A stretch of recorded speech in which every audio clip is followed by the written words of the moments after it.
We are live.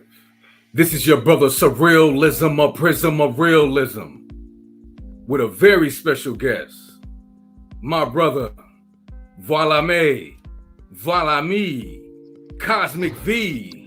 How you doing? I'm doing well today. I appreciate you having me on, man. How are you today, Surreal? My brother, all is in alignment, all is balanced, and that is the master key for me. That's the key, being balanced, 100%, honestly. All day, every day. Can you give me a brief introduction into your name, its meaning, and why did you choose that? So voila me, the voila part of my name comes from French. I have French inside of me. So voila means here or there it is. So when you say voila me, it's saying here I am or there I am. I chose the name as a spell for myself in Mm-hmm. order to remind myself that I always have to be myself. I don't have to change for anybody. I could just be my natural state at all times.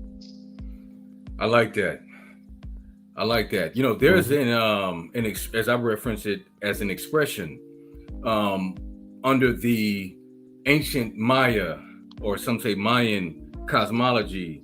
It's a greeting, and Hmm. the greeting is pronounced as In Lakesh Alakin, or In Lakesh Alakin. I am you, you are another me. This is facts. We are reflections of each other. Come on now, my brother. Can you go deeper with the reflections of each Hmm. other?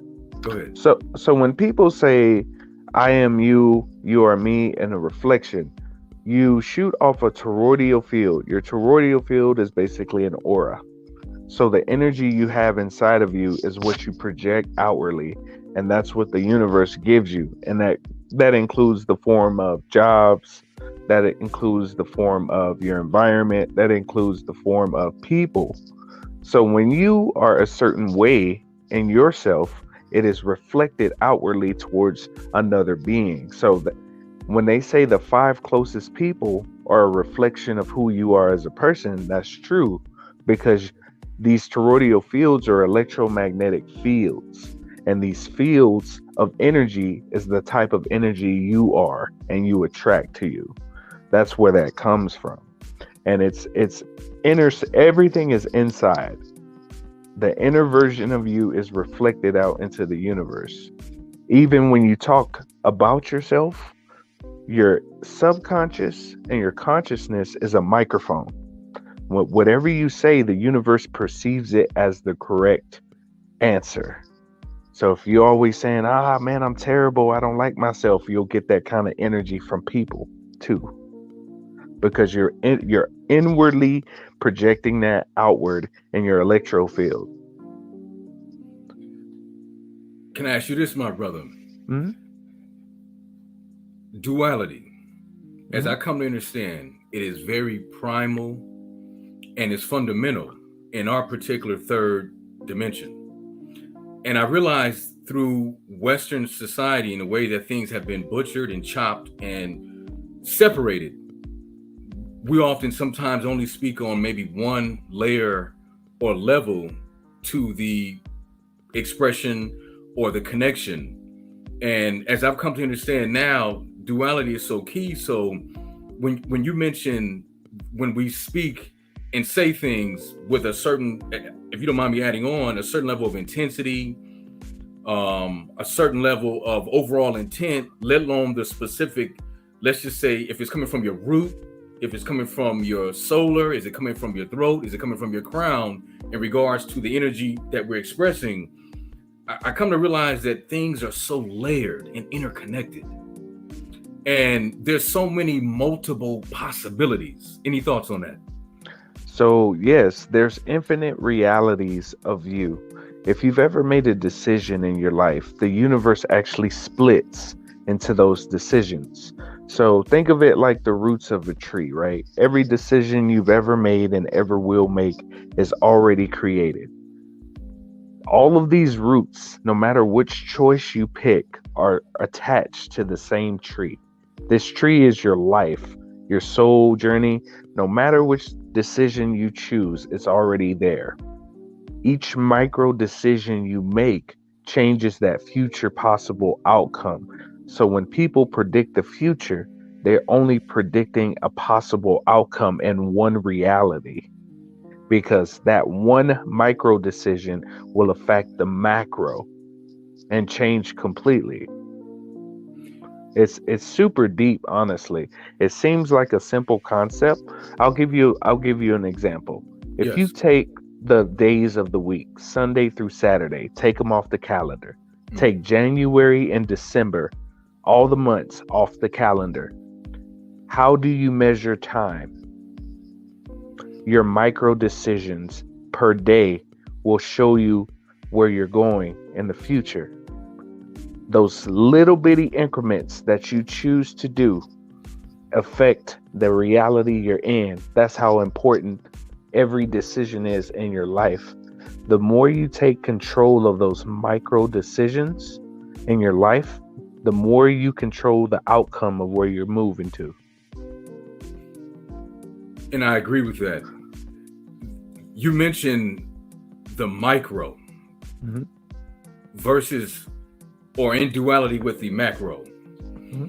Could you break that down a little more in regards to the decisions we make, the cosmic, as I like to reference, the tree of life in conjunction with that, and all these infinite possibilities and options?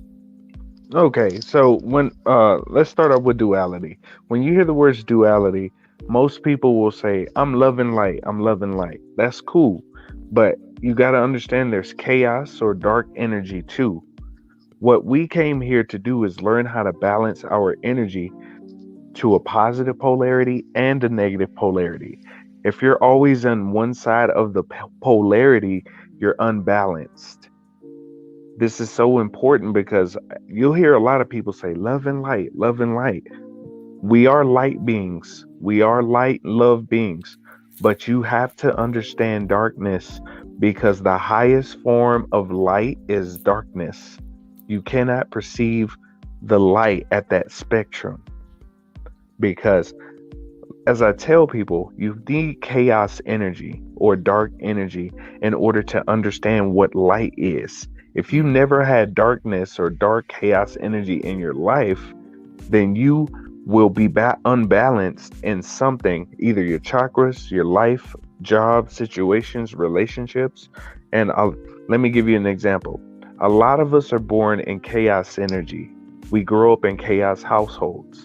And when you get older, since you grew up in chaos, when you get peace, it feels foreign to you, because you never had a time to understand duality, number one. And same thing with relationships. This is why, like, these women go for these types of guys and these men go for these type of women, is because they bring that chaos energy that they feel will make them feel normal. That's why Mm. we chase this type of energy. So, learning how to transmute your personal energy in order to understand that it's a balanced scale will help you grow as a person beyond um, normal means. Honestly, it's one of the most important lessons that I had to learn. Duality is key in order to progress in your life fully, and to learn how to manage your own internal energy. So most people, for instance, most people think heaven and hell is up and down, right? Heaven and hell is left and right. So think of positive polarity and negative polarity, like a double A battery. You need both charges in order for a complete charge to happen. This is how I explain it to people. And you're correct, and I appreciate that. And as you know, it gets even deeper in regards to all the ways that we, or the ways of the feelings that we project, those energies and those thoughts and Hmm. those, that entanglement or that separation. Hmm. And as you know, the more, as I like to say in my inner and overstanding, the more one becomes sensitive in understanding energy, not just from the mental, but also the internal biological. It gets very deep when you have these interfaces in relationships, or where you choose to work or not work, or how you want to work, or where you choose to live or not live, or what you choose to hear from the universe, or what whispers in your ear, if it's a spirit guide or your higher self. I realize you have to be very keen and precise, because that can be the difference between, maybe your time is up, or maybe you have an extension to that life, or, as some say, death contract. Any thoughts on that? So, before you come to the planet, you sign a death contract, you sign a soul contract. I will complete this energy flux in my soul in order to raise myself, and I want to die at this time by this means. But you can also renegotiate these contracts sometimes. It just Mm, depends on how much energy and how much you fulfilled the agreements within the contract. So we were talking about the micro and the macro, right? The micro is the miniature decisions, the miniature energies that you decide to take care of. The macro is what the result of these in a giant scale. That's where that comes from as well. Because, as I said, these many decisions you make not only affect your energy, it affects your contract, it mm. affects your existence, it affects how you interact with people. It's so important to understand and understand that all of this is inside. It's always inside out, not outside in. And that is very key, my brother. If you don't mind me adding on to that real quick, that, as I like to say, that balance of duality, or that tight walk of duality, or that, how can I say it? It's another word that just came into my mind, but I guess to make it short for common reference, that thin line. That's what I was looking for. That thin line between duality and the decisions and your feelings and your emotions, as you stated, on a micro level, can be very either freeing or self inflicting harm in regards to where you were, how you were, and how much energy you projected in that moment when you made that decision. Whether some say I was half conscious, partially conscious, quasi conscious, nonetheless, you made a decision. Mm-hmm. And that decision has to be honored and lived for however long you choose to live the experience with the situation or the circumstances, people, places, and ideas that you've now connected with. And in adding to, in bringing my quick thought to a quick close on what you shared, that's a critical piece down here in third density, because, like Mm-hmm. you say, you mentioned being able to amend that soul or death contract. Now, that one right there, in my humble opinion, is another. I mean, that's a major branch on the tree of life, as I call it. Being able to amend, that means you can escape what was initially agreed upon as your expiration date, or your dead on a DOA date, dead on arrival date. You can actually escape that, as I like to, play with words, and extend your life, almost like an extra credit, little gold coin, or Pac-Man nugget you've now ingested, and now you've supersized yourself because your energy and frequency has doubled in mass and in frequency and vibration. Anything you want to add to that? Yes, it's basically everything is energy, frequency, and vibration. Electromagneticity is what it's called. When you solve, let's say you solve a generational trauma, right? When you solve a generational trauma, you clear up an energy blockage in your energy your circuitry. So all of your emotions are tied to different chakra points.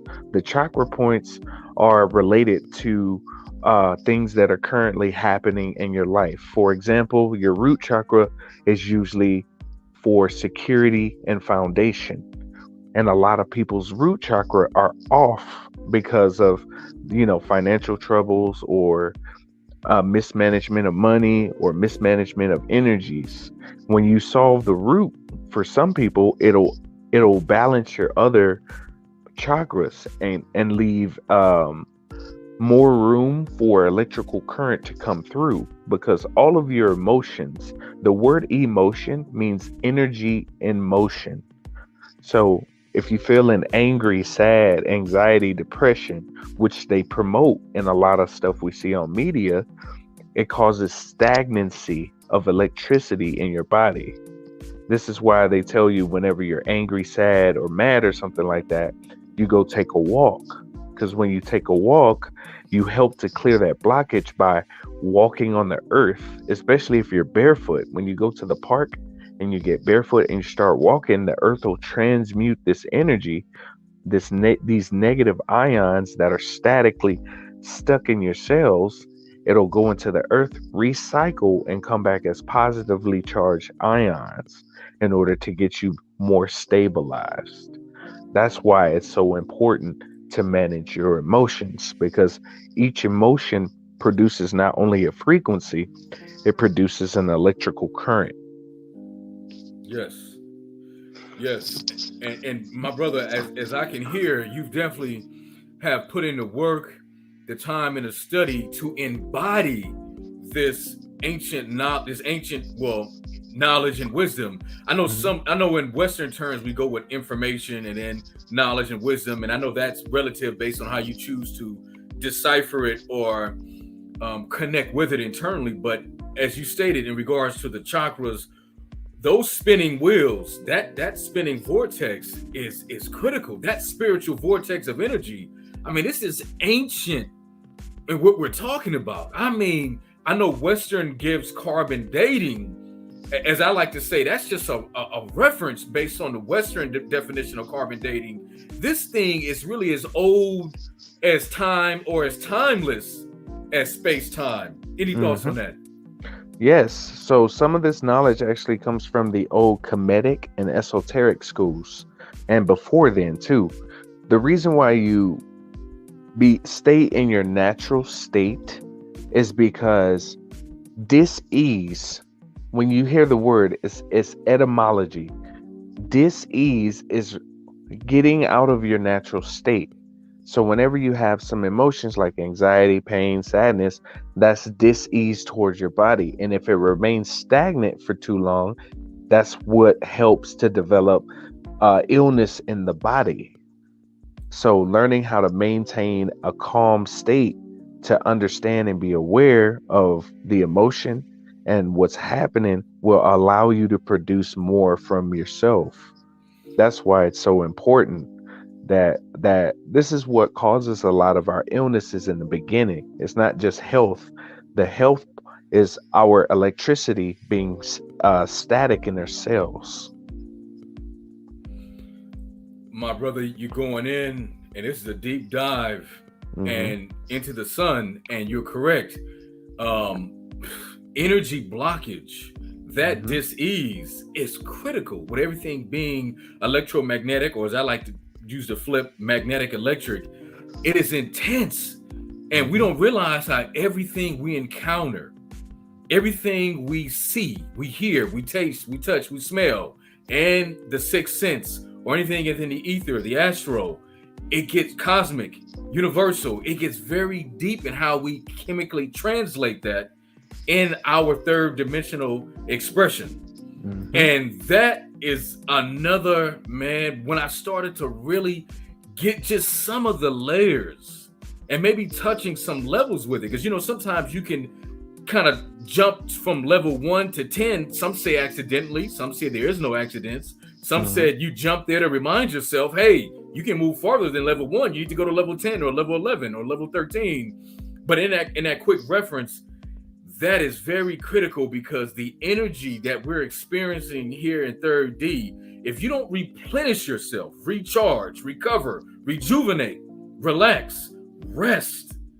I'm gonna add this before you jump in real quick. I've over the years I've experimented with my what we call realm sleep, rapid eye movement, or sleep in general, and I will say there are many layers and levels to even sleep. And it's deeper spiritually than just a mental concept, or just something physically you encounter every night. I mean, your body has as they reference using Western terms, a circadian rhythm in Mm-hmm. regards to how you balance your nightlight and daylight, but also how the body breaks those light particles down and produces either melatonin for night or serotonin for the day, as is commonly referenced. Mm-hmm. But the fact that there's a chemical, we're doing chemistry, not just externally, but internally. And that duality in itself is major when I really started saying, wait a minute, you mean to tell me I can sleep deeper?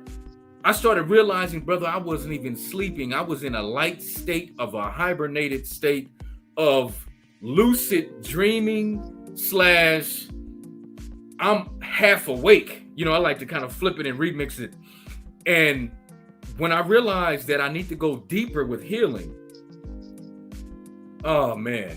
Any thoughts? Rest. Anything you want to add on that? Yes. So one of the biggest hurdles for our civilization is sleep deprivation. That's one of Oh, the that's one of the biggest hurdles for our civilization. Some people say, I'm up all night. I don't need to sleep. And those people are shortening their lifespans because when you sleep, not only does it recover your body, think of like a video game. When you go and rest, your health and your mana bar replenish. Your mana or your magic bar, they replenish when you sleep. But at a spiritual level, what happens is when you go to sleep, your consciousness picks timelines to go into while you're asleep.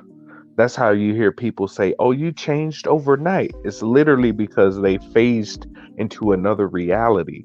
So if you're not getting proper sleep, you're not being able to choose the proper timeline, and it's bringing you down in vibration over time. Same thing if you have sleep apnea and you don't have enough oxygen coming in your body is pushing in survival mode in sleep. So it makes it harder for your body to take time to recover. So, like some of us want to eat before we go to bed. Like if you choose to eat something light like a fruit, because fruits are electric. If you're eating like a big old bag of chips and french fries and stuff, that slows down your process of not only physical recovery, it slows down your spiritual recovery too. Sometimes when you don't have enough sleep, your subconscious, let me tell you this. I'm gonna tell you like this. Your body is on 24 hours. Hmm. Your physical form is only awake for a certain amount, but your spiritual form is on all the time. Your subconscious is on all the time. Sleep is important too because you can literally change your universe through your subconscious while you're asleep. So if you have headphones, for instance, you get a recording app or something. You say an affirmation as if you already had it, right? When you say this affirmation while you're asleep, you speak directly to your subconscious because while you're awake, your consciousness is up and at 'em and you're doing your normal life. But when you're asleep, your subconscious has like a megaphone on it, and whatever you say in your sleep will basically allow the universe to give you an opportunity. So let's say I want to be a millionaire, and I speak an affirmation. I appreciate being a millionaire already. I appreciate having abundance enough to do whatever I want, right? When you tell your subconscious this as you sleep, remember how I told you you choose timelines? This helps to guide you to that specific timeline. So when you wake up or when you rise, the universe sets opportunities up over time before you do it in order to give you the opportunities to reach what you already have. That's why sleep is so important too. Most people say I only sleep 3 or 4 hours. That's okay. You don't have to sleep 8 hours. The 8-hour sleep schedule was made for the 8-hour work schedule. My recommendation is the more electricity you put in your cells, the less sleep you will have to need. Minerals minerals, nutrients, and electricity. If you have these, you won't need as much sleep. I've been hearing a bunch of my followers and people telling me I've been waking up between 2 and 5 a.m. full of energy. It's because you're as the energy of the world rises, you the energy in your cells rise with it. So the energy from these cells help to sustain your body because you're an electromagnetic water being. So if you have enough electrical current running through you with minerals and nutrients, then you won't need as much sleep. My brother, that is very key. And as I can hear the cosmic spiritual scientists in your breakdown. And in adding on to that, I will say, see, this is where, as you know, our intent when we sleep becomes very critical. Hmm. And there's a level of conciseness that has to be there because, in let's say, if you're dealing with an injury, you're going to require more sleep to offset the amount of trauma or drama that that particular part of the body or the whole body has just experienced. Hmm. Or, and I also recognize, like you say, based on how much electromagnetic energy you have flowing through you and how you choose to eat. And more importantly, I've referenced how you eliminate toxins is critical. You know, that's something I got deeper into when it comes to my GI tract and also my what they define as the microbiome. Oh my God. You're talking Hmm. about bacteria. You're talking about viruses. You're talking about parasites. You're talking about mold.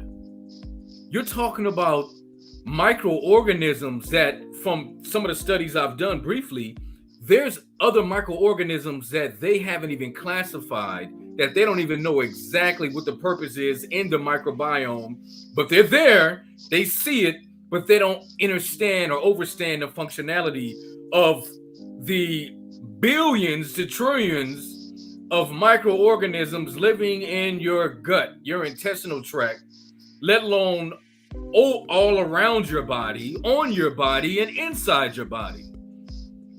And then, so imagine what you're saying in regards to sleep and the fact that these bacteria, they're on 24/7 too. Hmm. They're on. And what I'm realizing is I got to help them with whether it's the chemtrails, whether it's other heavy metals and pollutants and toxins and bad energies and frequencies and vibrations. I have to help with the removal of this out of my energy field, auric field, my aura, let alone my GI, intestinal, digestive system tract. I have to remove this energy blockage because, as you know, the invisible becomes visible in our lives, but also in our digestive system. Hmm. And when they accumulate, I've come to understand. I was listening to a brother recently, and shout out to Black Magic 363. He had the brother, it wasn't just Billy Carson on, but it was my other brother, Dr. B, serious, delirious man. And Dr. B was going in on a mycelium network and bacteria and germs and pathogens. And I'm saying to myself, man, this thing is critical. And I know the deeper I got into understanding my GI tract, I said, wait a minute. Because, you know, sometimes we have a lot of gas. Hmm. And then you be like, man, my gas is stronger at times. And there's times where there's no scent in my gas. I'm like, man, my gas don't stink. Hmm. You know, it wasn't until someone said, no, it don't stink for you because you're used to it, but it stinks for me. But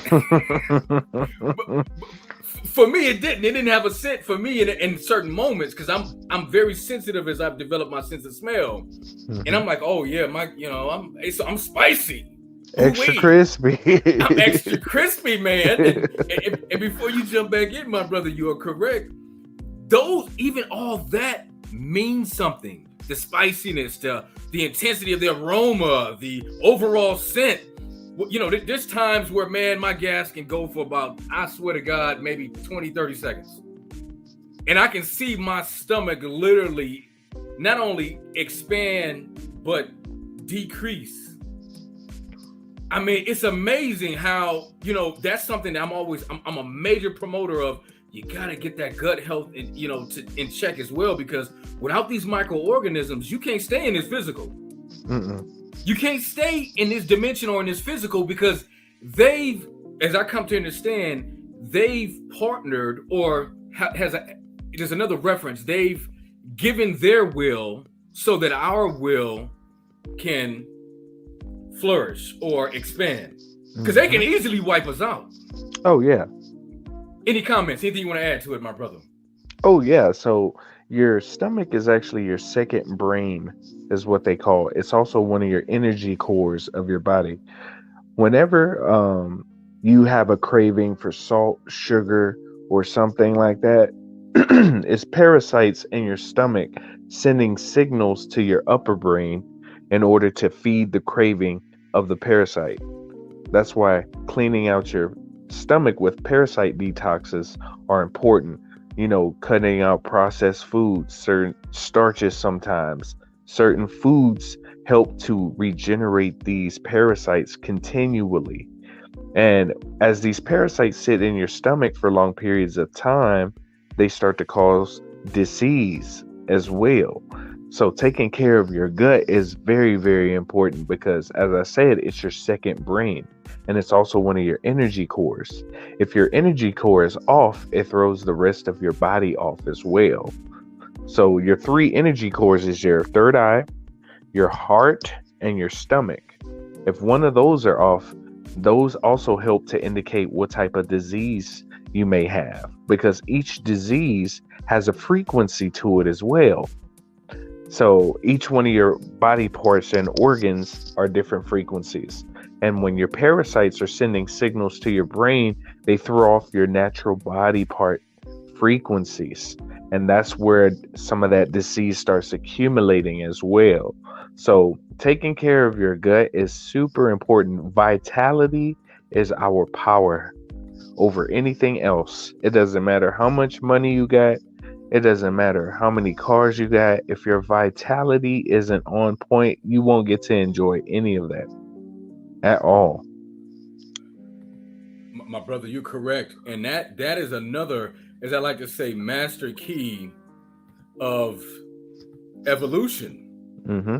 is your gut health, or that solar center or that sun center of intelligence at your Mm-hmm. core. That's your other sun center. Just like the earth has in its core a sun. Mm-hmm. So the sun is everywhere at all times.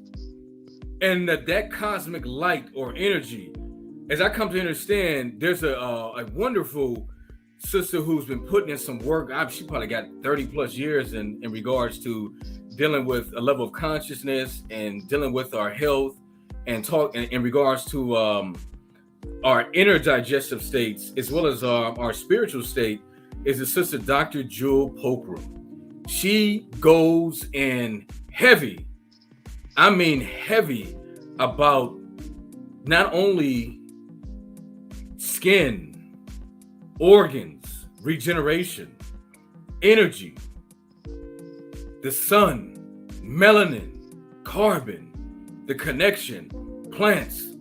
And she's been at this 30 plus years. And I will say, she has a book called, which I got to finish, called Vitamins and Minerals A through Z with Ethno Consciousness. I have to finish that book, but I'm so high off this conversation right here. My thoughts are kind of skipping and jumping a little bit. But my brother, that going back to the solar sun within us, that's a very critical central point. And the point I was going to make earlier is that she speaks on that we have to understand that energy is information. On This is one level, or ancient knowledge or wisdom based on your level and frequency and how you decipher those waves of energy and break them down into photon packets. And in saying that, she was stating that commonly referenced. She says, well, the sun produces all this light or energy, and we're bombarded with information or ancient knowledge and wisdom all the time. All the time. And not only that, she was saying, well, and others have spoken about, because she's a I believe she has a background in neuroscience as well. I mean, she goes in very deep. And there's others out there who get into neurosciences, and they can make the connection with neuroscience and spirituality, and how if you don't understand that there's information, well, how can I say this? You have access to all these templates of ideas and thoughts that are not original. We think is original, but it already exists. You just uploaded and downloaded the right form of communication or the template needed to create something or design something or to act with something or to let something go or to release it. And then you throw in your emotions and your feelings and all these other things that we do to make it more dense. But from a lighter standpoint, it's a gas. It's a gas of light, or it's light colored or light filled in gas. Using my common layman's reference. But there's ancient knowledge and wisdom constantly raining down on us, constantly going through a biological chemical process within us. Any other thoughts to that, my brother? I'm in a high off of what you're saying and pulling into these circuits, and so I'm a little jumping a little bit, but go ahead. So in all of your DNA and DEA, yeah, deoxyethric, long story short, some people have DEA, usually melanated folks, but in your second strand that they call junk, there is transcriptions and codes, right? These codes translate with the sun's rays. So just like she said, certain information resonates with you more because your code matches the type of information that is provided. So we all have access to all the information in the world. Everything is already created. Everything is already done. This is called the Akashic records. You may have heard that a couple times. You may have heard people talk about this. Some people ask, how do I access these records? As you increase the electricity within your body, you are able to pull in more light from the sun and more light from the universe. The universe works off a code called Adinkra, Adinkra. It's the same code that Google uses, right? All technology is based off of us. So let me give you an example. People go to the internet in order to get information. What if I told you we have what's called an Ethernet? The Ethernet is basically the cosmic Google. The Akashic records are the cosmic Google for all the information in the universe. And the way to access it, as I said, as you increase the electricity and open up your circuitry and your circuit board in your body spiritually and physically, you're able to access more of this information. So it's like walking in the library, right? Your frequency, energy, and vibration is your pass. They have different floors. When you're walking on the first floor, instead of picking the books yourself, the books will fall off the shelves that help you to increase your electricity. And as you get this different book knowledge, life experiences, that's what these things are. As you get more of these books falling onto you, you're able to go to the next floor. On the next floor, you're able to pick one book at a time. And then as you raise and go up the floors, it'll get to the point to where you can pull any kind of information from anywhere, because you have resonated your energy to a light spectrum high enough to gain any information you need. That's how powerful your second strand of DNA is. You're literally a part of the universe. You have 13.6 billion years of information just sitting in there, chilling. And if you don't mind me jumping back in real quick, that timeline or that time reference, as in how old we are, I come to realize again they're using carbon dating. Other higher dimensional beings, maybe they may use, light year dating, or beyond light year dating. So I realize that's, in my humble opinion, anything we come across, these are just Ref- prospects of references. references. Yeah. Or potentials, possibles, other formulas to describe something that is very, very ancient and very old. And then, they like to chop up that timeline too when you start throwing, religion in there, and who was first man and where was man created. And we can't make you seem too old now. We can't let you know that second strand is that old, even though they will tell you, through evolution and, talking about the Homo sapiens and how old is Homo sapien, and you'll get a billion date reference. Then you go into then they go into Homo erectus out of Africa. And erectus was 2.5, 3 billion, or 3.5 or something within that reference. And I'm saying to myself, wow. And then, the way information is always changing, or even what we call facts, even facts or even truths change based on the more exposure to light and the truth of that light we attach to, let's just say, or even our second strand.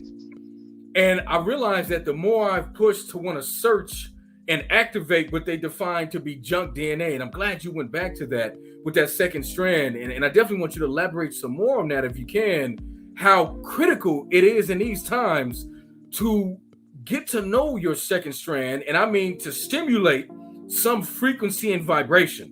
I know a lot of times we want to jump into just opening right away. And I've learned in my own evolution that unless I'm ready for that, or that's in my agreement somewhere, I got to be able to handle, that's a lot of light at once. And there's a lot of people who go crazy or become psychotic because of the things they've tapped into using, certain what's the word I'm looking for? Is it psychotropics or any alternate state of mind-altering chemicals or substances? You got to be ready for what you open up and what you see. And will you do damage and fracture or bring up old trauma and drama in connection with that new opening or behind the veil reality that you just touched into? And bringing my point to a quick close, I've learned it is very, very key. I always, ask for knowledge and information, knowledge, and wisdom in a way that, number one, I'm ready for it. Number two, I'm willing to sacrifice for it.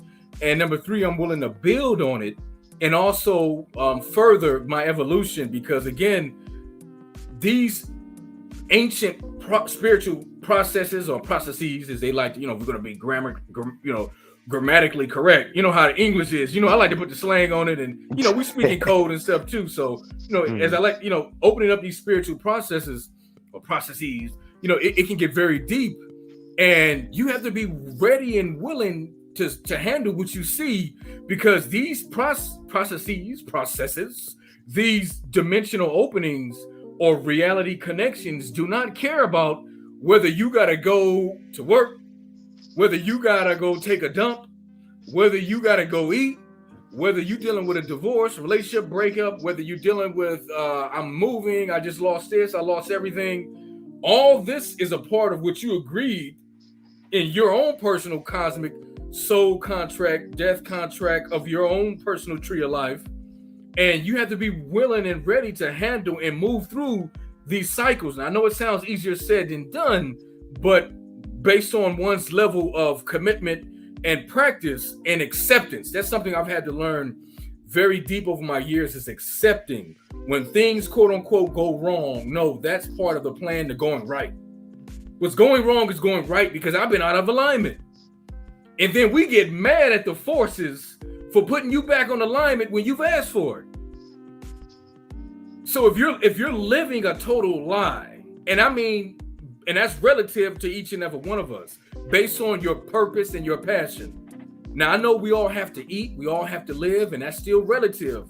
But there's deeper commitments we all committed to. And once you realize that and you awaken to that, you're now responsible and accountable for what you say you now know or wanted to know or now what you've reactivated and awakened, whether it's through your second strand, through your chakras, or whatever ancient spiritual evolutionary process, you have to now build on that or manage it. Now, of course, there's always free will, as they say in this dimension. You can opt out at any time if that's within your contract or your agreement. But for some of us, that could mean opting out of this dimension altogether. There was something real quick. If you want to, if you can add on both dimensions real quick with this other thought. I know a lot of people have heard, in the media or through social media, the brother DJ Twitch, and again, I'm only loosely familiar with him. I don't necessarily watch the Ellen DeGeneres show, but I am aware, in my years of scrolling, you see things, you come across people, and they say that the brother committed suicide at 40 last month, and they state that within his note he left, he talked about he was tired of living a lie. If I have it correct, and again, I apologize if it's not correctly stated, because you know how the media is. Things are 1 minute it's fake news, it's real news, it's half right, it's half true. But if going off of this point, if he stated in his suicide note he was tired of living a lie. Now the reason why I'm mentioning this brother looks happy. I'm still seeing things with him popping up on TikTok with his family. He looked happy to me. I didn't see a level of frequency of shadow or darkness, but again, that's the way we become great actors and actresses. We've learned to separate and mask things so well, where it's like Batman and the Joker night and day. We go from being superhero to a supervillain, all within. And again, this, if the reports are correct, this brother said he was tired of living a lie. He hit the opt out, I'm done button, and he's out of this dimensional realm of existence physically. Any thoughts on the past comment in regards to what you were stating and this now other point I just referenced? Yes. So when it comes to your energy, your chakra points, some people do jump ahead. When you jump ahead and don't solve previous chakra points, so you don't have to go in the order of root chakra, crown, and go down up. Some people come in with a higher chakra point than others, right? The key thing to remember is that in order to solve the electricity issue, you have to solve the issues of your life. When you solve the issues of your life, it'll naturally stabilize you. Like if I had a low root chakra and I'm always working on my third eye chakra, my third eye might be high, but since my root is so low, I'm not getting the full potential of my crown chakra. But as soon as I start working on my security and foundation, it stabilizes naturally. So some people, like you said, want to forcefully open up stuff and are not ready for that energy when it comes in. And that's how so many people adios, and because it was so much energy at one time, their bodies didn't have enough time to process it mentally and spiritually. Some people can't handle that much at one time. And some of these people, let me give you an example. Let me give you some words. Media in Greek is the goddess of illusions. So whenever you see social media, it's a social illusion. So many people have their eyes in watching celebrities and watching people do these types of different lives. They're like, I want that life. Not knowing you already have that in you. We always are shown a lack of when we're all infinite.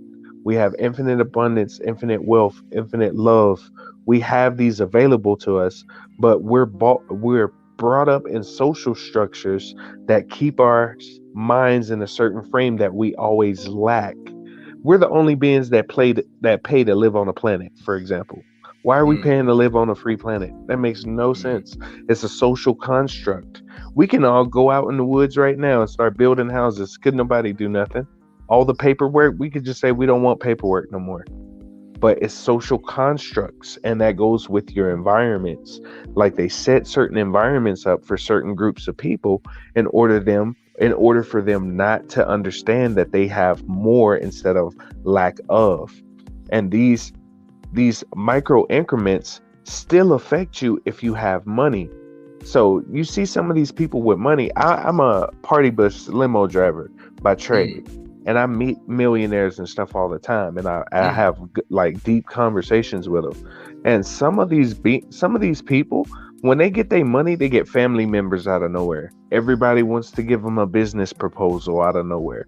You start getting a bunch of people trying to scam you for money. People think it's, oh, just because you got more money, it makes you a better person. It doesn't. What it is, it's an energy exchange and a network exchange. The more energy and network you have, the more of a millionaire you are. Because at the end of the day, these are just items we use on this plane of existence in order to exist in a social construct that was created to keep us limited. That was the whole purpose of this. And just like the guy, Twitch, you see a lot of celebrities like that. They show you, oh, I'm doing this, and rappers too. And you'll see all these rappers with in cars and stuff. Some of y'all don't know that's rented. That they don't own that. Some of them rappers be in debt. When they sign that contract, the company will give them a loan, thinking that's free money. You gonna pay that back.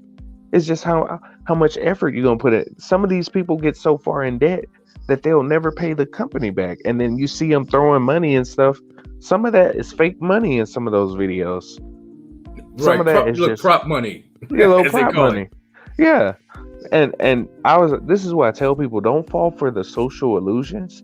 Just focus on what you can control, because when it comes down to it, you can watch all these people do the life you want all day, and then that prevents you from going get that life because you think you're limited because of the social construct, and you want to get out of your limited mindset, that visualization of abundance, saying it out to the universe every day. I'm abundant. I do it every day. I Mm. say I'm abundant. I have an infinite wealth, infinite love, and the universe provides me with that because I reflect that energy out. My brother, I agree. And in adding on to that, man, I mean, you touched on many critical points in regards to, a social construct. And that social construct we're living in has done a hell of a job of downgrading, downplaying, reverse engineering this human or this spiritual human experience. And, when you lose all sense of what one defines as real reality and artificial reality, I mean, it's a hell of a fall from grace, and it's something that is life altering. And I will say that's the main thing. One of the master keys I'm learning as well when it comes to balancing duality in this social construct, being more specific with words. It's relative, but it is very critical, and one has to be concise in what you want or want to experience, because there is a responsibility. We ask for a lot of things, and there is a major responsibility in acquiring or getting these things in the physical or third D as we experience it. And I realized that, currency, or what we call, money, even though it's, legal tender, and, this notice, for all debts, public and private, that's a whole, you can look at a dollar bill or something. I may not have the breakdown exact, but it says this note is legal tender for all debts. I think it says either public and private, or this note is legal tender for all debts, something like that. I don't have a dollar bill on me or in front of me, but Hmm. I know when they had the gold certificates and silver certificates, there was a little bit of a variation of that wordplay. Hmm. But staying on focus, currency, your energy. If Yep. you look at let's just say $1 or 100 or a grand, you look at that bill, that note, it has synthetic fibers, red and blue, and at one point they were more natural fibers than they were synthetic. I've come to understand over the years that the form of there's not as much cotton in it as it once was, and even those fibers are more dyed fibers now that are mixed with this synthetic paper. And when you think about it, when you say you accidentally, let's say, wash, a 5, a 10, a 20, 100, or even $1,000 bill, or how about that $2 bill? How about that $2 bill? Look, come on now. I remember when I first saw a $2 bill, but I'm gonna stay focused. and it'll survive a few washes, Mm-hmm. but it ain't gonna survive, a 50 to 100. Mm-mm. It's gonna start to break down, deteriorate, and let me say this: it's gonna be critical based on the time you wash it and you dry it. Are you air drying it, or are you using the high volume on the dryer, which will, definitely help to cook it? And then you start to see the dye fade, and and other things deteriorate, and before you know it, you can't tell $1,000 bill from a $1. Mm-hmm. At a certain point, you lose all the symmetry and the texture and the feel. But I have washed a few and even dried a few, actually, not knowing, and man, it was, you iron it up, I put some starch on it, and he was back right, and but and going to your point, it's all currency backed by who? Us. Us. And that's something that I've come to learn in some of my creative law studies, that we're the ones backing the public debt. All debt is backed on the people. Mm-hmm. From the beginning. It's always been that way. Now they put a flip on it with gold at one point, because they said people were actually paying things off, or they were quote unquote fully owning. I don't know, because as long as you're still being taxed, as long as they can still levy you, take you to court, file a judgment, put a lien against you, eminent domain, I don't know if you fully was buying it. It may seem like it was, because I guess at that point there wasn't, I don't know if there was as much loans or much predatory loans going on at that point. Maybe in certain, parts of, let me take that back. In its social construct, within a certain group of people, there was a whole lot of predatory going on versus others. Now, I realized too that we had some exceptions to the rule. Because I always want to be fair but honest, but yet true within my level of study. There's always exceptions to the rule. If you go back to Black Wall Street, you go back to the times where, we had communities that were booming. The investment was flipping 20 times over. Everybody was eating well. Mm-hmm. And then you go bombing people. You go breaking down their communities and lynching people and robbing and pillaging and raping. And I mean, when I heard some of the stuff that happened in Philadelphia and happened in Tulsa, Oklahoma, and I mean, you bomb and you lynch. I mean, some of this, and I'm still evolving with, how I touch on certain historical points. But there's been, I think, a couple specific areas within the U.S. continent where they've bombed certain states and with certain cities within certain states. They've dropped bombs from planes. Yep. On whole neighborhoods of people. Go ahead, my brother. They didn't want to see us thrive like that. So most people know about Black Wall Street in Oklahoma. There's been about 7 of those across the United States. Each one had met some kind of bombing. They had one called Lake Lanier, where they literally flooded the whole town.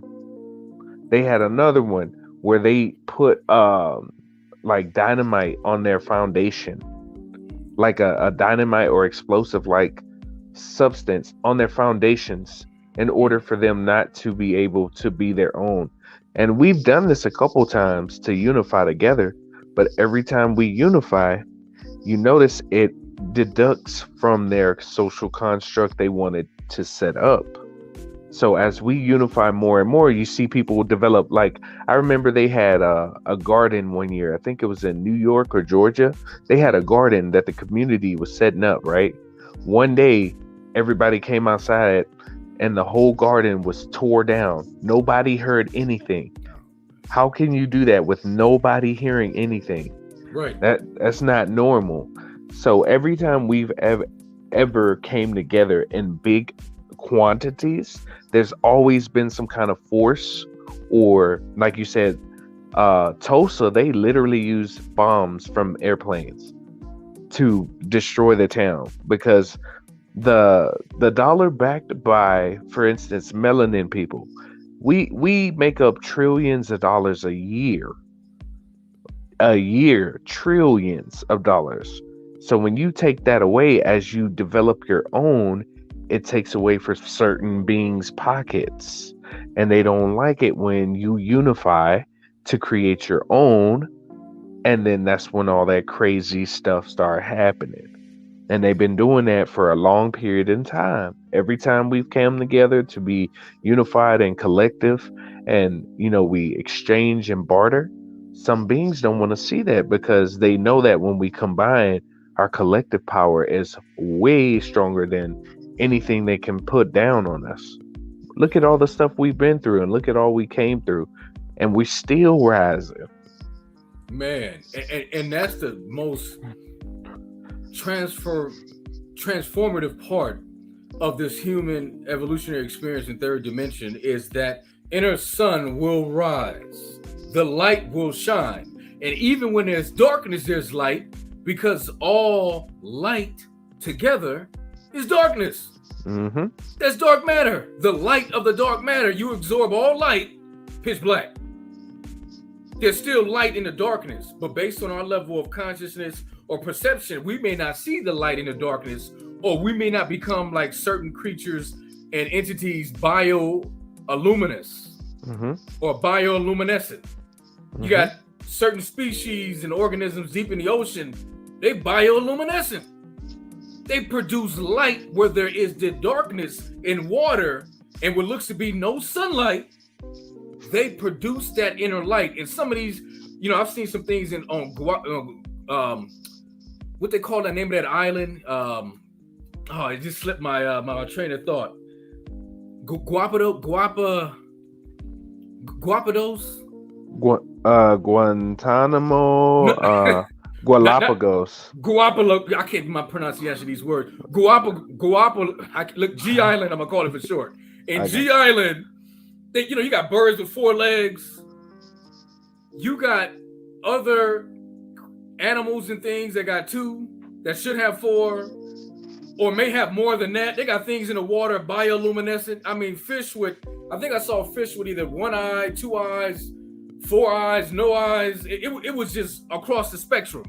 Mm-hmm. I got to go back and refresh what was going on in Galapagos. G Island for short for me. I'm gonna say GP Island. Right now I'm excited. I can't even get the pronunciation. I'll be wondering where the hell these words coming from. And a lot of it, it goes back to the Latin, and it means guapadilla or guapacia. But with all that said, it's deep, as you know, and as I'm beginning to deeply understand to know, there's so much that exists. But going back real quick to that social construct and that point you were making. There's always a washing, a rinsing, a cycling. You turn up the heat, and then the cycle goes back again. And what I'm learning is that, nonetheless, the truth of the light, the cosmic, melanated, dark force of the ancient light will always rise and shine. And that ancient DNA will always activate. And the souls that are coming into planet now, you see it with some of these, quote unquote, teenagers or people in their 20s or even early 30s, man, some of the stuff they're saying and doing it's phenomenal. And of course there's another spectrum to it when it comes to how open, this quote unquote, structured society has become in regards to, how much we show ourselves and, the vulgarity and things like that. But my thing is we always got to do our best to balance and filter and be relative to what your mission and purpose is. I see things, but I spend only so much quote unquote space time in certain channels because of where my frequency is, humbly speaking. I have to focus where I'm meant to build and to evolve from. I like being aware and being informative and knowledgeable, but I have to also focus my laser beam or my wisdom beam in certain areas to regenerate, to replenish, because some of these rabbit holes or visual, shock treatments to the eye, can be not only distracting, but definitely reverse manipulating on where you're wanting to go in your focus and what's your purpose and passion here. And like you said, we have to do our best to balance this duality and balance currency and balance how much do you need? How much do you have to have? What makes you happy spiritually? What are you willing to live with? How are you willing to live? That's all relative. And each, spirit or soul makes its choice and what it wants to, experience, not experience. And my thing is always, of course, humbly speaking, to each his own. But I have to make sure that I'm on point in where I go and what I do because of the agreement and the contract that I've not only written, but have become awakened back to. And Mm-hmm. when you wake up to what you helped to put in place as a co-author and creator of this experience, physically and spiritually, I mean, it's to me, it's out of this world when you start to merge your light body self. I mean, Mm-hmm. awaken it, emerge with it, and then be able to feel light on your skin and to feel your, that biological chemical transfer of the darkening of your outer skin and your inner skin. That inner melanin, that neuromelanin. Mm-hmm. I go through my winter seasons, and based on my study and stuff, I'm in the house much more than I should be, and I have to constantly tell myself to get out more so I can get that nice bronze tan and darken up. And I realize the more I challenge my own DNA and my own perception of color and melanin, the more I can absorb these light particles, the more I can activate that inner skin melanin and being able to represent it fuller in the in my outer shell, as Mm-hmm. well as how long can I hold that particular amount of melanin. Because if you notice, when you're in the sun a lot longer, everybody in the spring, summer wants to be in the sun, no matter Mm-hmm. how pale, or as some may say, Michael Jackson remix vitiligo pale you might be. You gonna get a sense of a tan. Mm-hmm. You can't. From I know Dr. Blair talks about. He would say, you can't live under a sun without melanin. Nope. When I know Dr. Jewel Pokum goes in on, you have melanin dominant and melanin recessive. So melanin in all its stages, whether it's what looks to be white pale or what looks to be blue, black, purple, and everything else, it's a powerful agent. And I come to recognize that I have influence over my internal and external melanin. And that's something else I've been working on with being around crystals and gemstones. You got to realize, to me, that's your original vita minerals, is the crystals and gemstones. Mm-hmm. And, There's more to it than them too. It's more. So real quick, go ahead, the jump in, my brother. Go ahead. just real quick, the crystals, they retain electrical charges as well. So some of us, let me give you some game. So we used to speak with telepathy, right? Telepathy is electronic thought, electromagneticity coming out, right? So let's say I had a crystal. Back in the day, if I had a crystal, I would look at the crystal, I would put my thought energy into this crystal, and I could give it to you, and you could watch it like a DVD player and see exactly what I'm seeing. That's one of the original purposes of crystals. Another purpose of crystals were to carry electrical charges, just like your thoughts. Let's say I wanted to, let's say you needed, like on a video game, you know how people give you crystals or gems in order to heal you?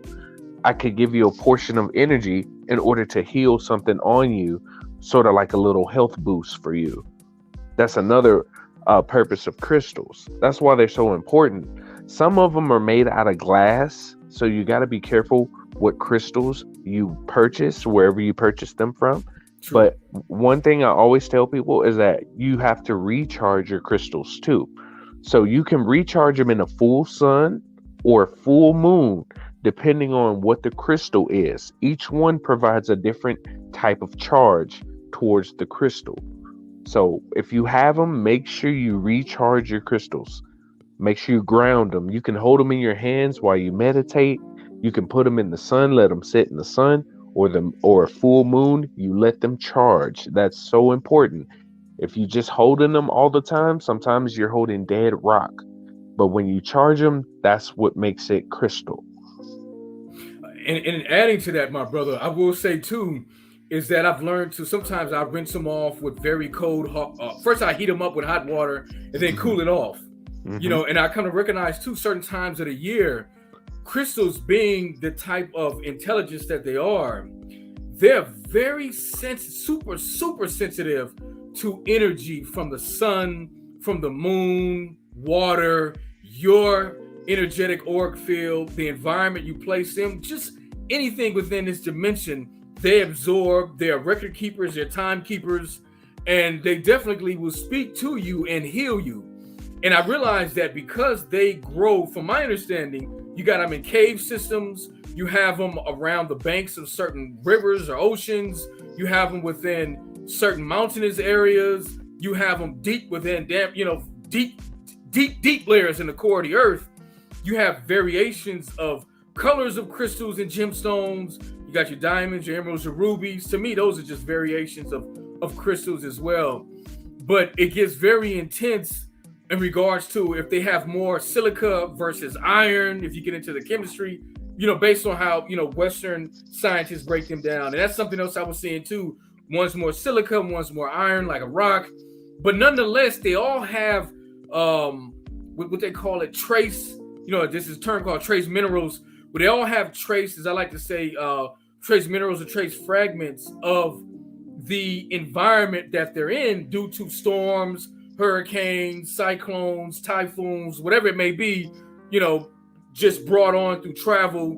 And that influences the chemistry or the makeup of the soil. Mm-hmm. And if you notice certain crystals, because my top 3 stones, which they all tied for number 1 now, is clear quartz, meteorite, and you have lava stone for me, as well as, what's the 4th one? There's a 4th one that's my top 4.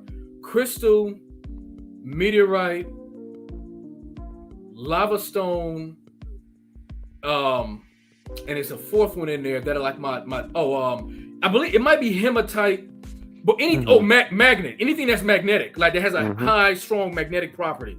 Oh, and I forgot now copper. So let me take that back. It's my top 5.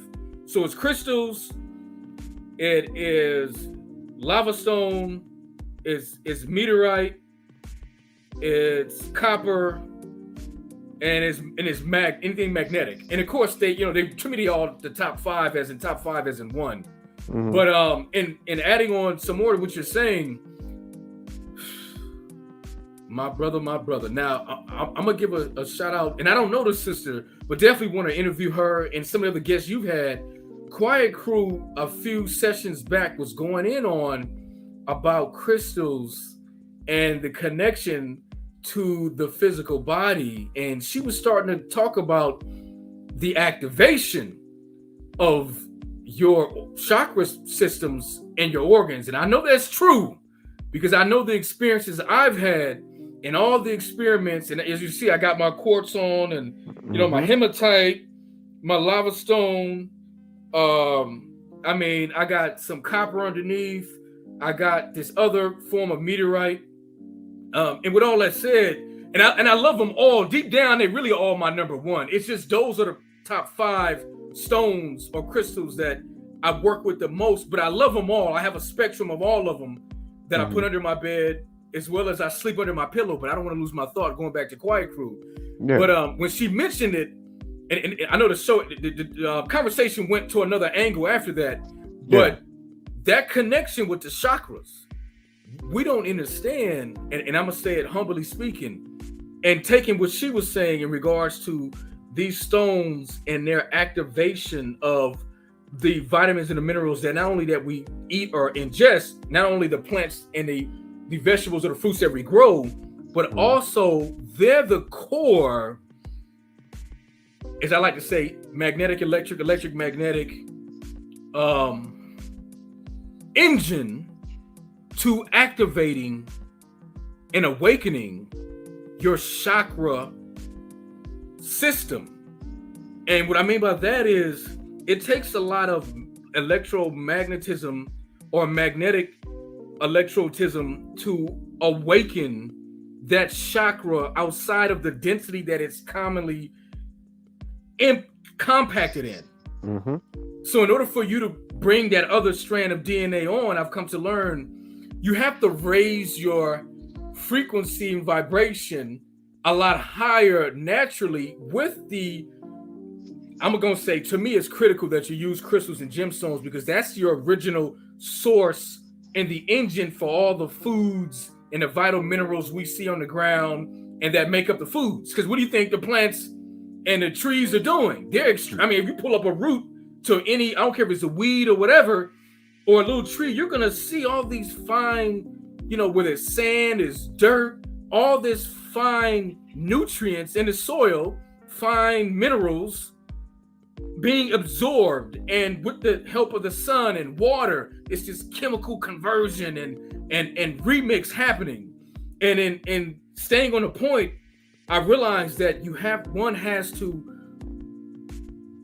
add more crystalline or magnetic electric crystalline in their auric field if you want to really activate, in my humble opinion, and come on. Now, there's some people who may have tried to, I've heard of someone saying, well, I would bang my tailbone on the floor. I don't know if I want to do that. I think it was the brother of, and giving him some shout out, the Reverend Phil Valentine. I think he talked about some of the ways that one can raise that Kundalini energy from the sacral, or the sacrum. He was speaking on the, if I have it correct, the coccyx, my bad, from the coccyx bone in connection with the sacrum. I'm not gonna bang my tailbone on the ground. There's other I'm gonna say imbalanced ways without being as physically intrusive. And then before you jump back in, I recognize that the crystals and the gemstones are the core. To me, that's your subatomic energy that connects to I'm gonna use the term, your subatomic biology. And that connection, or that synergy, creates the awakening within that frozen or ancient or junk DNA, because I'm realizing you need a heavy charge. You need a heavy magnetic electric charge to get that cell, whatever part of that cell engine, to come online. And if you can get the cell engine to come online, I'm realizing, and I'm coming to learn, it will cause a chain reaction. Because remember, atoms and molecules, they love to do what? Bond, right? They're always looking for pairs. Now, the numbers may not always even, as they say subatomically or atomically, they may not always pair appropriately, but nonetheless, their bonding is always present. And if I remember correctly, again, in my reference, when you take your chakra centers and you use the specific colors. Now, I've come to learn this with the color thing. You have the general chart of the rainbow reflection, but certain chakra points may need certain crystal or stone energy. So you may intuitively be told, look, I need you to place a quartz on your heart. Now, I've come to learn quartz, as it is a reflector or a refractor of light, represents all spectrums of the 7 primary colors, as well as the colors we can't see and identify. And I'm realizing, based on my thoughts, my spiritual evolutionary state, and if I'm granted access into those doorways, because I'm learning that, and I've also experienced, you got guardians at these sacred energy vortex sites. And if you ain't coming with the right frequency of energy, you're not getting that full access or any access to that ancient spiritual high technology of fully awakening that junk DNA. They're not going to allow it to do what it's already been done. And I've realized in some of my experiences with some of these guardians, man, it's real. It's real. And the ones I've seen are ancient Kemetic, ancient Olmec, at least from the experiences I've had. Or some say the Olmec Maya, because they say that their knowledge and wisdom was handed down from the Olmecs, because they're the elders of the region in Central America. But definitely those, and like I say, of the old systems, the old ancient or the old world, the Olmec, as we commonly reference, the ancient Cometians, you got the Mayans, you got the Aztecs, you got Mixtec, Zapotec, there's other variations, and then you got the ancient Hindu, the Vedics. I got some ancient, I forgot the name of the other ancient aspects of China.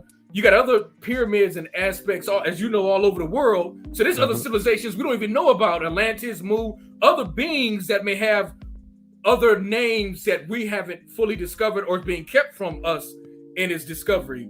But whatever ancient system of civilization, I know we have certain primary that's being digged from in Western society that has influenced a lot, but the ancient Nagas in India, the Vedics, the Hindus, I'm recognizing that you see a variation of the same people from what I can see. But I'm coming to understand too that that gets even deep too regarding what cosmology or star system or how close they were to a specific sun and how they transferred or exchanged energy or what we commonly reference DNA, how they influence each other's physiology and biology. And as I keep an open mind to all this, and before you jump back in, definitely the point to add on, because as you know, these subjects are so deep. Oh yeah. And I can tell the way you are, you love to be detailed, as I do too, with breaking it down, because that's the fuse. You gotta fuse it. See, when you can make that bond fuse, you now break open to another level of bonding. And then now you have the bond so strong it can't be broken. So now that's magnetic. See, that's the magnetic is the bond. And then when you fuse it with enough heat or electricity, now you can call in other energy and other elements to help recycle that same magnetic electric charge. But and I know I'm jumping around in some aspects, but and definitely I'm gonna let you jump back in. But just tying this other thought up, it's powerful. And again, there's guardians to this. People want to force open their chakras. I'm recognizing you may stimulate your chakra. You may come into an awareness of feeling it move. And that's great because you're coming online more with how super sensitive your melanin and your spiritual consciousness really is. We are all super sensitive to everything. Everything impacts us. There's a cycle of impacting, expecting, impacting, reacting, connecting. There's a constant charge going on. And then tying it up real quick, and I definitely want you to jump back in. It's so critical that these processes are respected. And I'm realizing, the forces see how out of order things are. And at this point, it's like, one big free for all and how we want to awaken, whether it's the Kundalini or the ancient serpent power within, the coccyx or the root chakra, and how you raise that up through each chakra and how it intertwines within itself as it raises itself, through the throat and into the first eye, through the crown. But in bringing it home, I'm recognizing that, there's a responsibility. And the problem is people have hijacked and people have forced their way into certain spiritual doors or sold certain aspects of this just ancient knowledge and wisdom out. And now you see the time a lot of us are reawakening and coming into as the planet and the solar shifts and the solar flares happening. And look at all these deep weather, quote unquote, anomalies. I keep hearing these meteorologists say, well, this is a once in a lifetime storm. This is once in a generation. I ain't never heard of a bomb cyclone with some sort of, a river rainstorm or something they were calling it. Again, a bomb cyclone. Some of this, this stuff is happening in a way that it seems like it's normal day-to-day business, but we have a cosmic shift, a planetary change happening. And jump back in, my brother. Come on in. I got you. We just crossed the hour and 23 mark. Go ahead, my brother. Go ahead. I appreciate your time on it. Go ahead. So what's happening right now is a geomagnetic electromagnetic pole shift.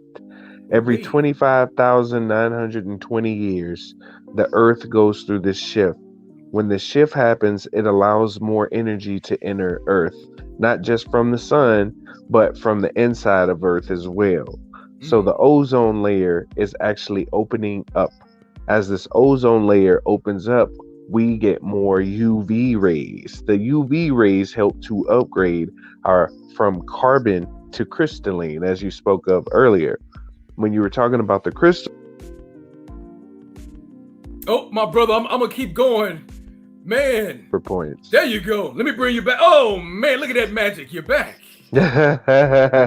Notice how all the chakra, all the jewels and crystals that you use are similar to the same colors of the chakra points. There's a reason why they are their color, to show you this may help this energy point. This may help this energy point. And it's just like you said, Each energy point has your own internal guardian. And if you're not ready for that energy yet, you will be pushed back. You will have a repulsed energy, like you Mm. said. When you use quartz, think of quartz as a universal jewel. It'll reflect whatever energy is reflected to it, especially if you wrap it in copper. That's that's how we used to grow things. For some of you who are gardeners, you should look up electroculture. So they Mm. would have pyramid-like structures made of copper, and at the top they would put quartz crystals, wrap it in quartz, the quartz itself, wrap it in copper wiring, and take the wiring and wrap it around the, if it's a triangle, you wrap it around one the edges, right? And you take a wire and you stick it into the ground to get more electromagneticity towards your fruits, plants, or whatever else you grow. You can do the same thing with a garden bed. If you make a wood garden bed, put a copper wiring around the whole, as much copper wiring as you want. You combine the edge, the end, and stick it into the earth. This provides more electrical charge for the plants. So let's say your yield is normally 2 feet. When you use this electromagnetic current, it would make it to 6 feet.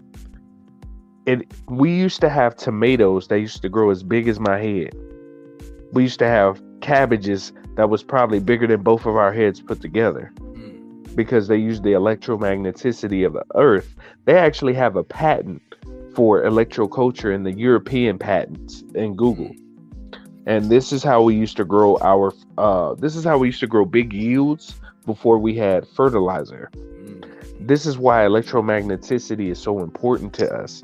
This is why your chakra points are so important. This is why crystals are so important, because these help to increase the electromagnetic currents that you produce every day, as we spoke of earlier. And these tie into everything we do.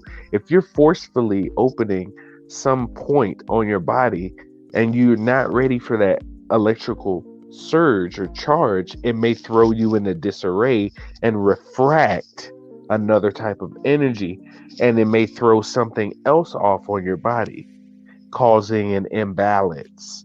That's why you have to, like you said, you have to be careful about what chakra points you are trying to open, and if you're ready for that electrical charge to come into your being, because it will redirect your life into another wave that you don't want to be in. This is like whenever you go into a room, your heart shoots out us like a sonar wave to another soul, because our souls are connected and we always want to connect. Your soul will shoot out a sonar electromagnetic wave at a person. So let's say you hear people all the time say, I don't get a good feeling about that person. It's because your energetic level can determine that their field of energy is incompatible with yours based off of how your toroidal field or your aura is. That's where that feeling comes from. This is that electromagneticity in action. And like you said, with crystals, if you have certain crystals on you, this help to either amplify and attract or repel certain energies depending on what crystals you have. That's why you see people wear crystals. It's not just for protection. Some of these crystals are to enhance internal energies, enhance auras, keep a certain vibe or wavelength about them, so that when people come around, it's like, oh, okay, you're a pretty cool person. I like being around you because you give off that vibe, is what they call it. Vibe is a vibration. That's what you're giving off. That's why it's so important. And when you're looking at um, life, like I said earlier, your reflections, when you use some of these crystals, let's say quartz, you'll start to refract some of their energy so much, you're like, wait a minute. Some of the crystals will start changing colors. Mm. Some crystals change colors when they have so much electromagnetic frequency, it'll start changing the characteristics of the crystal, Mm. because it's so um at a molecular level. It's just like your mouth. There was a doctor, Dr. Mazuri Emoto. who Mm, did an experiment with water. So he put two glasses of water next to each other. In one of the glasses, he spoke positive affirmations. And mm, then one of the other glasses, he spoke negative affirmations. And when he grabbed the water in a microscope at a molecular level, the mm, positive affirmation water literally changed molecules and it looked like mm. a snowflake. Wow. But the other one, the one he spoke negatively into, it looked like Oscar the Grouch. Mm, And in structure, this is why that your voice is so important because it's another electromagnetic frequency. Same yes. thing with your subconscious. These two combined together are your electromagnetic microphone. This is why it's so important to watch what you say, watch what kind of crystals you have, speak onto things. You know how people pray before they eat?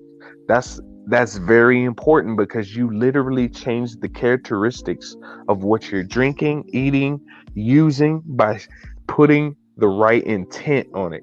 Even if it feels like it's something wrong, once you switch that mindset, it changes the charge of whatever it is as well. Brother, you on point and you are correct. And in adding to that, the chakra points or the chakra systems in conjunctions to the organ systems, your endocrine glandular system. Oh me, Man. this is where, from what I've learned, this is where you get into that secret healing, physical change in real 3D time, third dimensional time. You literally, if the magnetic charge is right and the consciousness in alignment with that is right, and if you're granted access, you can spontaneously heal. Hmm. You can spontaneously become, quote unquote, I like to call it extra human terrestrial. Go ahead, my brother. Go ahead. Your fingertips are you remember ET when his finger lit up and he touched that boy? That's what your fingers do. You produce electromagnetic current out of your fingers at all times, right? I'll Yes. show you. I can show you something real easy. So you take your hands, your palms.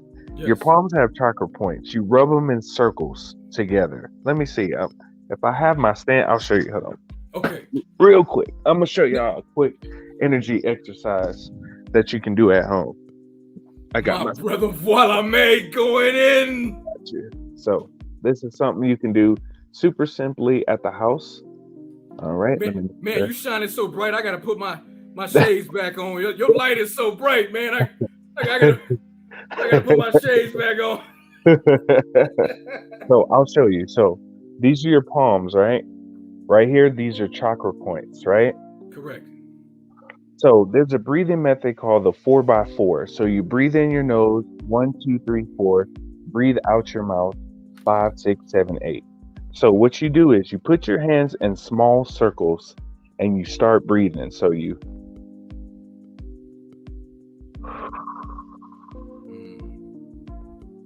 when you breathe in, you imagine the world's energy is coming in through your nose and going in your chest and making a circle in your chest where your solar is. So after you do this and you're breathing, you do this as many times as you need to. You focus on the sound of your hands making the sound, right? So you relax, breathe. You do this for 2 to 5 minutes or however long you need to. After you do this, you take your fingers and you put them together like this. What you'll do is you'll still breathe, but this time when you breathe in the energy, it goes down into your solar, it does the circle, and it comes out of your shoulder into your fingers right here. You should feel your hands either cool or warm up or vibrate. You might feel vibration in your body. This is how you feel your own internal energy. This is a simple esoteric comedic teaching they used to teach us back in the day in order to just feel light energy. So if you do this in the earth, it'll amplify this energy. So if you do it barefoot, excuse me, if you do it barefoot, it'll increase even further. Now, I'm gonna show you how to store energy real quick. So sometimes we have a lot of extra energy, and we're like, "What do we do with this? What do we do with this?" Your head is the energy core, your solar, and your stomach. So what you do is you take your thumb. So this, let's say this is my thumb. You take it in the middle of your chakra point.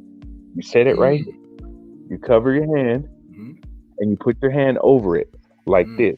So what it does is you leave your fingers right here, right? These are energy. This is your energy system.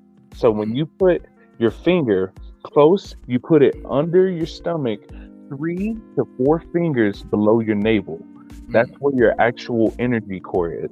So when you're setting this, so let's say you just did this exercise and you're feeling that extra energy, right? You can use that on your fingertips to work on your chakra points. So you can, let's say, tap right here and use your fingertip points to clear static electricity. You can do it on your crown, you can do it on your throat, and all the way down to all your other chakras. If you do it in that order, it helps to clear that stagnancy in cells because it's a vibrational technique.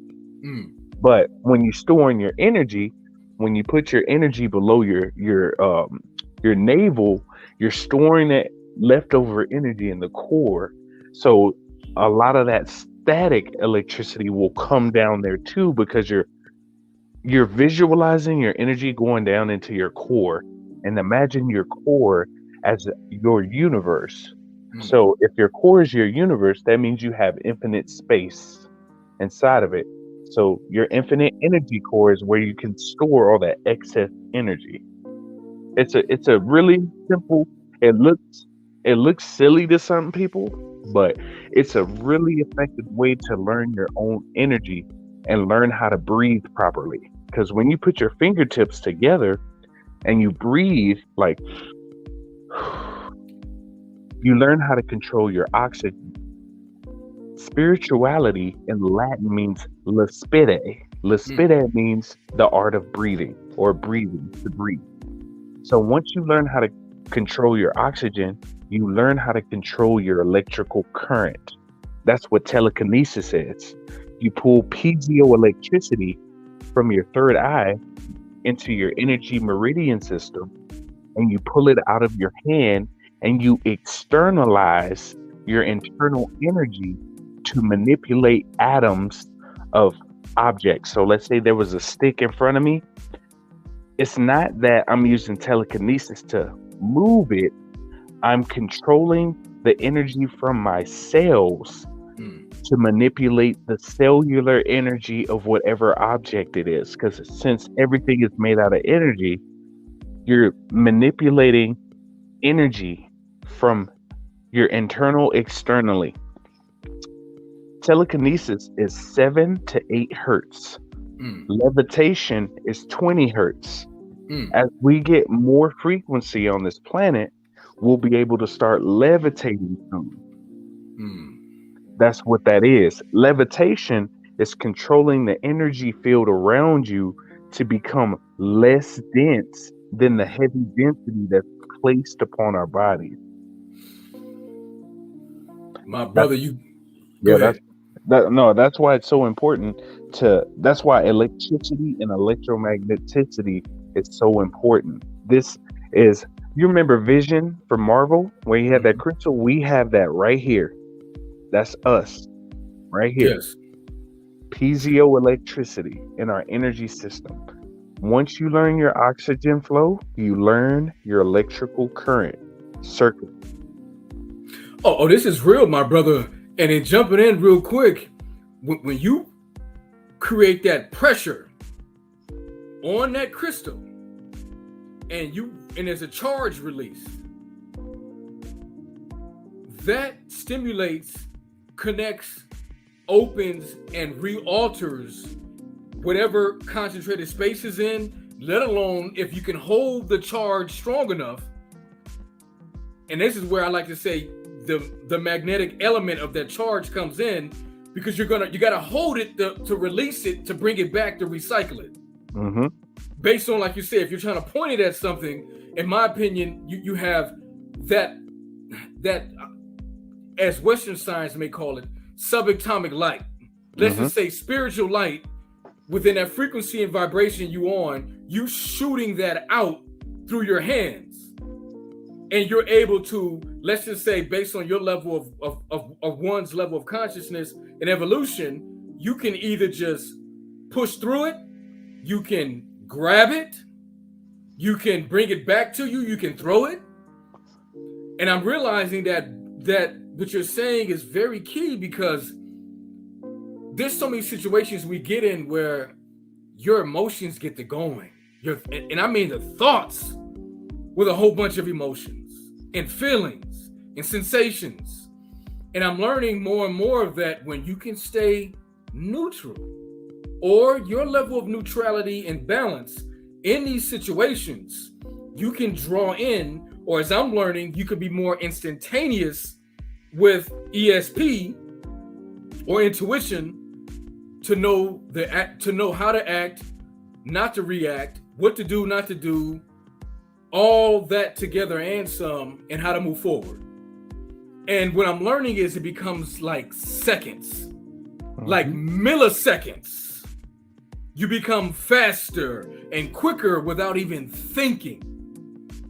And what I'm recognizing is that you can get to that point, just like they showed in the first Matrix movie, and even in the other offshoots, the other variations.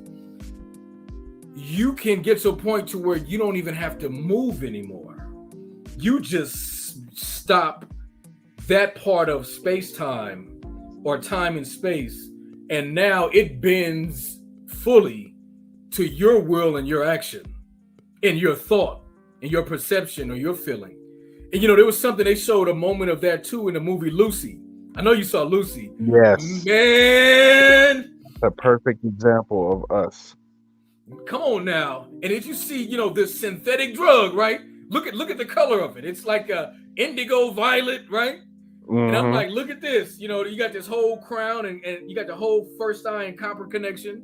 You got the connection with the throat in there because you got the blue. But what I'm recognizing too is that, like you mentioned earlier,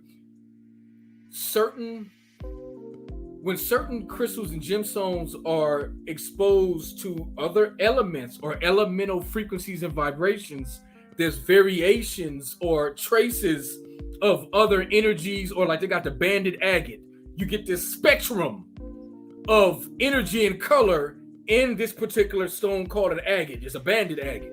I've even seen, like you say, you got certain quartz crystals, and I have some as well as even some agates, where going back to the quartz, I can see captured light frequency, or captured light, the light wave, or the captured photon packet. I can see that in the crystal. You got like rutilated quartz, you got cloudy quartz, you got clear quartz, you got snowy quartz, I believe, you got rainbow quartz, you got all these variations of quartz. And I'm realizing every stone ultimately goes back to the core of its original stone that it evolved from. So ultimately, even the clear quartz will take you back into the lava. It'll take you back into what's another name for obsidian? It'll take you back into that. And I'm recognizing that it's deep in what you're saying, and it gets deeper when you can not only articulate it, but when you see the internal biological changes you have with stones and crystals and energy and breath and movement. I mean, you're activating what we call ESP, or that junk, quote unquote, that hidden DNA on another level. And that moves you into, like you say, becoming supernatural, or becoming your own, melanated Marvel hero. And that takes us into another level of the change on Gaia or Mother Earth, because ultimately it's time for the superheroes, or the real superheroes, to awaken. And the shift has to happen, and everyone's playing a role, whether they recognize it or not. And I'm seeing that more and more, because there's so many people, quote unquote, shedding or leaving their physical and third dimension, only to be recycled and back again as a newborn, or I should say a newborn or an infant. And whatever it is you agreed to do, you didn't do. If you didn't graduate or you didn't bring enough magnetic electric or electric magnetic energy in your evolutionary spiritual change of consciousness, well, you got to come back to this dimension. Now, maybe I've learned there's always exceptions to the rule based on past life, the accumulation of what you've done, didn't do. And then there's also this reference, I forgot where I got it from, where it talks about how we may have forgotten, quote unquote, the magic, but the magic has never forgotten you. So based on who you were in past lives, and were you a high priest or high priestess, or were you part of the priesthood or the priestesshood? Were you a medicine woman, a medicine man? Were you, a quote unquote, commonly referenced a pharaoh? Whatever it may have been, whatever roles you play in ancient society, were you the engineer? Were you a doctor? Were you just a commoner? Whatever your experiences were, all that accumulation of energy, as I come to understand, that consciousness, which is what we define to be frozen or inactive or atrophied within its physicality, is implanted directly in the cell, but it takes the right chemical conversion with the magnetic electric magnetism to help awaken and take what is a gas or a liquid and bring it into a solid. Giving my layman's hurry up breakdown from what I can recover off the dome. And in saying this is where the chakras and respecting of spiritual systems come in so key, because regenerating your organs and your limbs and your sight and your vision and your youthfulness is part of, I look at that as markers or references to where you are, and I'm recognizing that the more I put my intention on, activating, whether it's blue, black, purple, whether it's lime, green, yellow, orange, whatever part of consciousness that particular part of melanin carries, because I'm recognizing too that I like to say certain or various. I don't like saying different as much. I like saying the variation of melanin in all of its displays, or all of its displays of itself upon itself, has specific frequencies and vibrations within that conscious being that is displaying a orange or a blue or a dominating green color. Whether you got bands or stripes on you, whether you have 3 eyes, 2 eyes. I'm also learning, based on where the eyes are. If the eyes wrap around the head, or the eyes if there's eyes stacked upon the head. I'm learning more and more to be more creative with my words, but also make sure I check my intent behind, that looks funny looking, or that looks weird, because entities and beings can say that about you. There's a consciousness you can be blocking by still having issue with something pale yellow or white. So I've had to learn and I'm still evolving and awakening with challenging that, because I'm recognizing that there's many, if we got spectrums of beings down here, and there's variations of things dark in the ocean that that's translucent or see-through, or looks pale, and it's producing light, and it's producing more colors than I can see. I can't literally make myself blink right now. Not in the current state I'm in, but if I can see this deep ocean fish and it's bioluminescent, and everybody sees it's producing yellow, green, purple, and we haven't seen actual humans do that. Now we do see brothers who are blue, black, purple. I've seen it.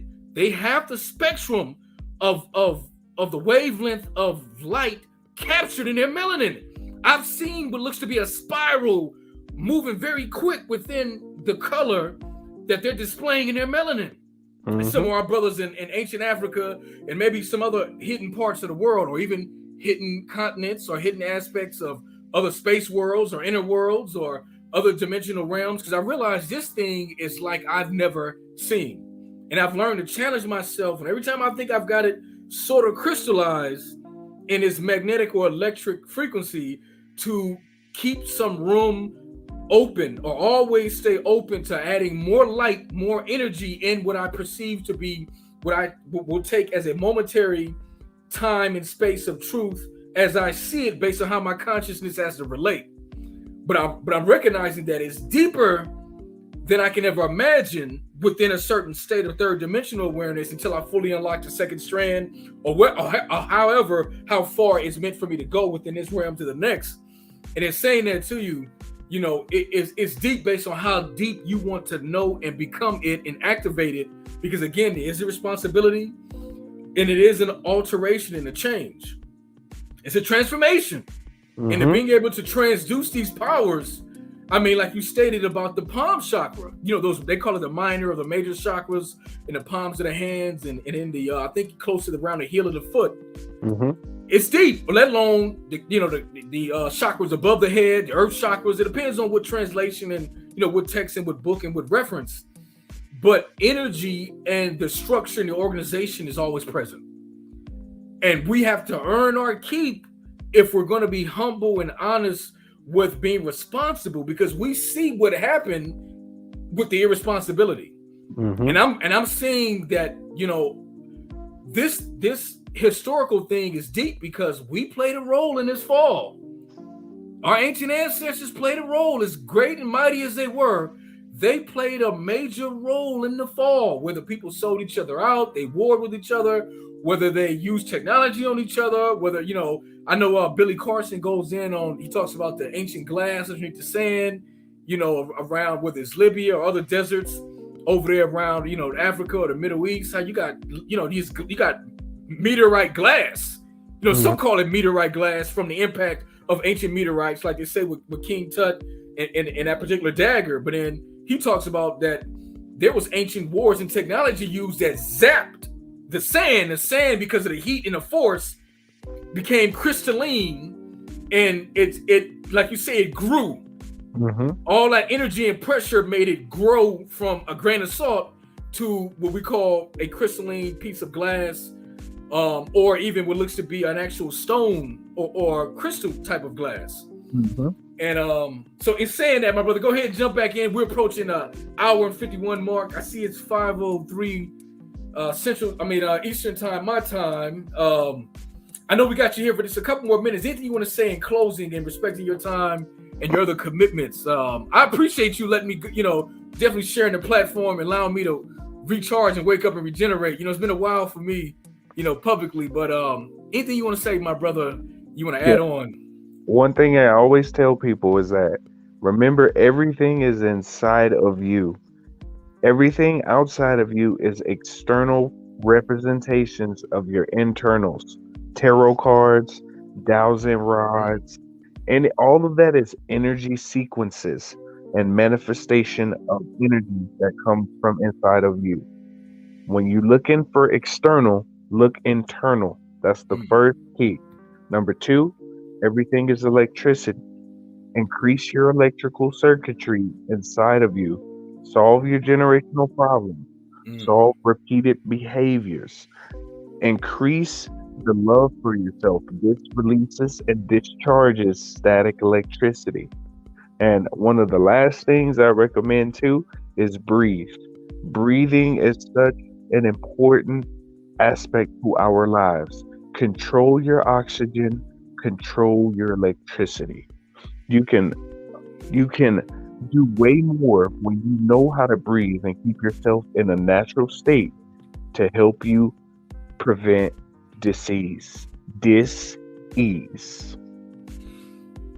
My brother, I definitely appreciate it. And I know there's so much more in future shows in time and space we can share and break down and then hover in certain areas. But as you see, I love it to be organic, let it flow. And like you say, everybody gets a piece. Everyone's going to filter what they need and where they are and where they're at. Because like I say, I'm definitely expanding and evolving. And it's so much, and I realize sometimes we're just meant to have certain pit stops along the way.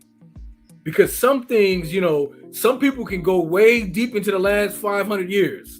I mean, tell you every war, Civil War, Revolutionary War, whatever it may be, every player, every general, every president, and that plays his role. And then there's other times where it's just a pit stop, and it's like, no, there's more for you there. You can reference that. We'll come back to it, but I need you to focus here. And that's where I've had to always stay open and closing to not being so locked in when it comes to certain perceptions or certain subjects, I have to stay open and fluid.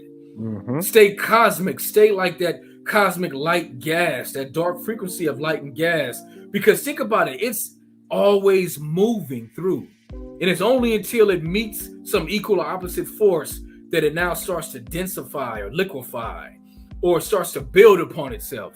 But it's going to do what it has to do based on its mission and purpose. So, with all that said, my brother, I look forward to seeing you again. Definitely having a universal conversation with you. I am your brother Surrealism, a prism of realism.